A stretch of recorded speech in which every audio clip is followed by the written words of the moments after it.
পাওনা টাকা নিয়ে দুই শরিকদের সঙ্গে ঝামেলা। বৃহস্পতিবার পাওনা টাকা চাইতে গিয়ে এক মহিলাকে বেধড়ক মারধর করার অভিযোগ উঠল ডাক্তার এবং তার সহকারী স্টাফদের বিরুদ্ধে। আক্রান্ত মহিলা জুলি খাতুনের অভিযোগ, মুর্শিদাবাদের রঘুনাথগঞ্জের শাইন ডায়াগনস্টিক সেন্টারে বসছেন ডাক্তার হাবিবুর রহমান। তার কাছে 60 লক্ষ টাকা পাবেন তিনি। সেন্টারের শরিক হিসেবে সেই টাকা পাবেন ওই মহিলা। এদিন সকালে টাকা চাইতে গেলেই অকথ্য ভাষায় গালিগালাজ ও মারধর করা হয় বলে অভিযোগ। ঘটনার খবর পেয়ে ঘটনাস্থলে পৌঁছায় রঘুনাথগঞ্জ থানার পুলিশ। পরিস্থিতি সামাল দেওয়ার পাশাপাশি আটক করা হয় দুজনকে। টাকা চাওয়া ও গন্ডগোলকে কেন্দ্র করে ব্যাপক চাঞ্চল্য সৃষ্টি হয় এলাকা জুড়ে। পুরো বিষয়টি খতিয়ে দেখছে রঘুনাথগঞ্জ থানার পুলিশ।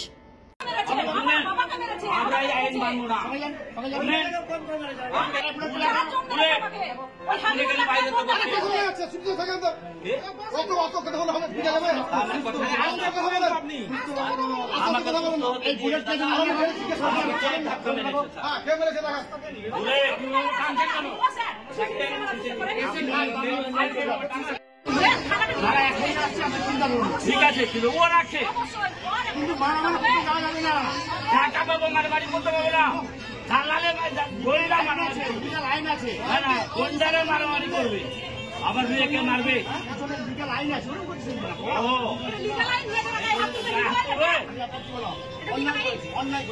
কি করলেন? আরে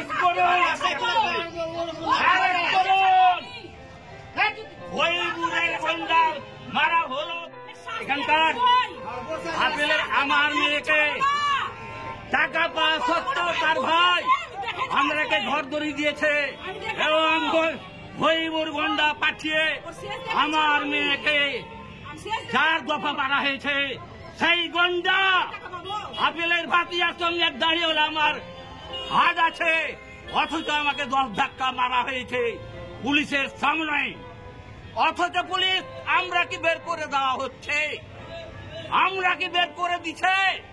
আমাদের পিছনে লোক নাই, অনেক লোক আছে, তার গুন্ডাগালাকে এনি টাইম সবকিছু করা হবে।